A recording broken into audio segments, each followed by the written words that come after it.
Third one is the इस popularity, उस subject की पॉपुलैरिटी और ट्रैक रिकॉर्ड, कैसे अच्छे नंबर आ रहे हैं या नहीं आ रहे हैं। सो ये भी एक एस्पेक्ट होता है ऑप्शनल सिलेक्शन का। अगर आप अपने ऑप्शनल सिलेक्ट कर लिया है तो दोनों ऑप्शनल की अच्छी तरह तैयारी करके उसके बेसिक बुक्स आप एक बार पढ़ लीजिए, और उसके साथ साथ क्वेश्चन पेपर जो आए इसके पूर्व पहले जो परीक्षा हुई है उसके क्वेश्चन पेपर एनालिसिस करके कि किस किस टॉपिक पे उनका ज़्यादा ध्यान है और कब कब वो नए टॉपिक पूछ रहे हैं। सो दैट मीन्स अगर कुछ टॉपिक अभी तक पूछे नहीं, इसका मतलब ये नहीं कि अब नेक्स्ट ईयर वो नहीं पूछेंगे, तो उसकी तरफ भी ध्यान रखना बड़ा ज़रूरी है। और हर साल में उसका मार्किंग का एनालिसिस अगर आपको कैसे मिल जाता है, उस सब्जेक्ट में कैसे मार्क्स आए हैं, तो वो भी काफ़ी हेल्पफुल हो जाता है।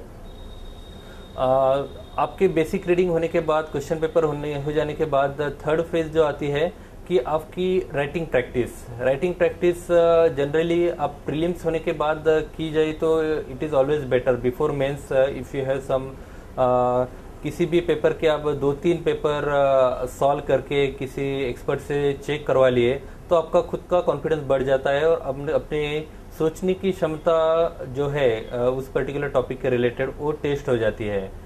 और कुछ ब्रीफ नोट्स बना के रखे तो लास्ट मिनट में हमें रिवीजन के लिए काम में आ जाती है।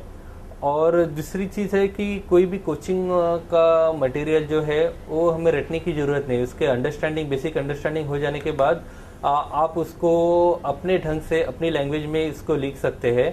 और एग्जैक्ट रिप्रेजेंटेशन में कभी भी सजेस्ट नहीं करूँगा, आपकी ओरिजिनलिटी उसमें दिखनी चाहिए, उस सब्जेक्ट की आपको जो नॉलेज है वो हमें मिलना चाहिए। दूसरी चीज़ है एक्चुअल आंसर राइटिंग में क्या होना चाहिए। अगर मेंस में 60 मार्क्स का क्वेश्चन ऑप्शनल में आता है तो उसमें फर्स्ट जो क्वेश्चन पूछा है उसका ब्रीफ इंट्रोडक्शन फॉर 6-7 लाइन्स, और उसके बाद जो क्वेश्चन पूछा है उसको हम कैसे हैंडल करने वाले हैं वो up to 4 to 5 lines you can write in first और second paragraph, and then you can go for detail analysis of the topic और question which is asked. And towards the end you can just briefly summarize it, what you had done in that question and what is your opinion about that. You should give your clear opinion about that question. You should not give the vague answer for that. So इस तरह आप अच्छे number ला सकते हैं। अगर 60 mark का question है तो अगर उसमें आप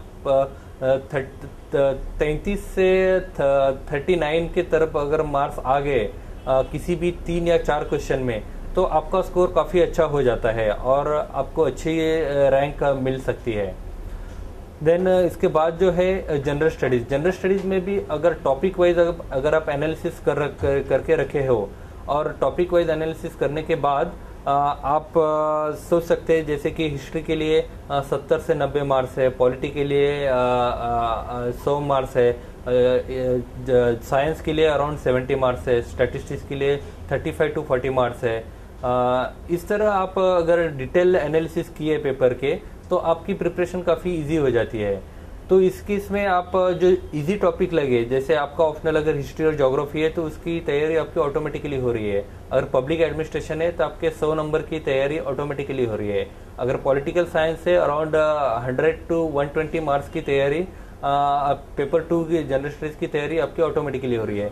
तो इस तरह से आप जो है वीक एरियाज पे ध्यान रख के उसको अच्छी तरह फोकस करके जीएस में नंबर बढ़ा सकते हैं। एज वेल एज जो स्ट्रॉन्ग एरिया है, जो स्कोरिंग एरिया है, जैसे कि history, polity, international affairs, social issues, statistics and economy, इसमें अगर आप अच्छी तरह मास्टरी कर लिए तो आपकी जीएस के भी नंबर काफ़ी अच्छे हो जाते हैं। जीएस में वर्ड लिमिट काफ़ी महत्वपूर्ण होती है क्योंकि पेपर लेंदी होता है, तो आपको टाइम मैनेजमेंट बहुत अच्छी तरह होना जरूरी है। टाइम मैनेजमेंट के लिए आपको जो है जो 250 वर्ड्स की वर्ड लिमिट है तो you can extend maximum up to 300। So within that word limit how आप जो इसका क्रक्स है आंसर का, उस क्वेश्चन का, वो आपके आंसर में आना बहुत ज़रूरी है। इसके लिए प्रायर तैयारी, जैसे कि किसी भी टॉपिक के लिए आपके पास अराउंड जीएस के लिए अराउंड 300 वर्ड्स में अच्छा मटेरियल अगर रेडी है सो वो काफ़ी महत्वपूर्ण हो जाता है। और वो रिवीजन के वक्त भी अच्छा रहता है, और किसी भी टॉपिक के रिलेटेड अराउंड 10 to 15 पॉइंट्स आपके पास रेडी चाहिए, जो कि आप में आंसर में लिखते समय उसको एक्सपांशन करके आप अच्छा आंसर लिख सकते हो। और जीएस में सबसे महत्वपूर्ण बात यह है कि आपका पेपर पूरी तरह अटेम्प्ट होना चाहिए। अगर 600 मार्क्स का है तो अराउंड 550 to 560 मार्क्स का पेपर अटेम्प्ट होना चाहिए। उसके बाद आप 350 प्लस मार्क्स अच्छी तरह एक्सपेक्ट कर सकते हो, क्योंकि जीएस में कुछ ना कुछ हर एक को पता ही होता है। अगर आप उसमें लिख देते हो तो उसके 50% 60% मार्क्स आपको मिल ही जाएंगे।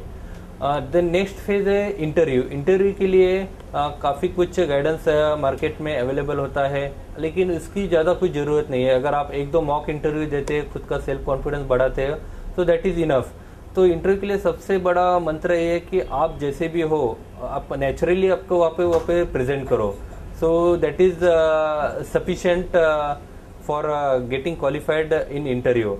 और जो भी क्वेश्चंस पैनल मेंबर बता रहे हैं उसको सिंसियरली आपकी जो ओपिनियन है उसे बता दीजिए। कोई आंसर को ज़्यादा कैनवासिंग करने की ज़रूरत नहीं है। आपको जो चीज़ खुद कन्विंस हो उसमें एक्सेप्ट हो जाइए पैनल मेंबर से, जिससे आप एग्री नहीं हो। ओनली पैनल मेंबर्स आपको बता रहे हैं इसलिए आप उनसे एग्री होना है, ऐसी कोई जरूरी नहीं है। So they are testing your personality, your analytical ability, logical thinking and your administrative aspects like your integrity, confidence, leadership style and how your communication skills, ये सारी चीज़ें वो विभिन्न माध्यम से विभिन्न क्वेश्चंस के रूप से आपके टेस्ट करने की कोशिश करते हैं। कोई भी क्वेश्चन का आंसर अगर आप बहुत अच्छी तरह दे रहे या नहीं दे रहे वो इसमें ज़्यादा मायने नहीं रखते हैं। आप कैसे बता रहे हो, आप जो भी जो यूपीएससी की नोटिफिकेशन में दिए जाते हैं वो क्वालिटीज़ आप उस आंसर के द्वारा रिप्रेजेंट कर रहे हो, वो सफिशिएंट हो जाता है। ये सब होने के बाद अपने हाथ में कुछ नहीं है, क्योंकि मेंस ऑलरेडी हमने लिख चुका है, इंटरव्यू दिया है। Only you can think that you can expect good rank and getting qualified in UPSC. सबसे बड़ा मंत्र ये है कि आप मेंस एग्जाम में अच्छे से अच्छा स्कोर ले आए, देन इंटरव्यू में ज़्यादा प्रेशर नहीं रहता है। अगर मेंस का स्कोर अच्छा है तो अच्छी रैंक आ जाती है और आपको जो सर्विस चाहिए वो सर्विस मिल जाती है। तो इसी तरह आप किसी भी बैकग्राउंड से हो, मतलब अगर मातृभाषा में पढ़े हो, कोई भी लैंग्वेज से लिख रहे हो, तो उससे ज़्यादा कुछ फ़र्क नहीं पड़ता है। क्योंकि मेरा खुद का एजुकेशन मराठी माध्यम से 10वीं तक हो गया था, 10वीं तक हुआ था, इसलिए वो सारे इश्यूज नहीं है। क्योंकि यूपीएससी ऐसी एग्जाम है कि people from all strata of society, people from all different backgrounds, different education qualification, job experience with freshers, सारा मिक्स करके वो इसमें क्वालिफाई होते हैं। लेकिन आप किसी भी बैकग्राउंड से हो, कैसे भी हो, you are fit for this examination.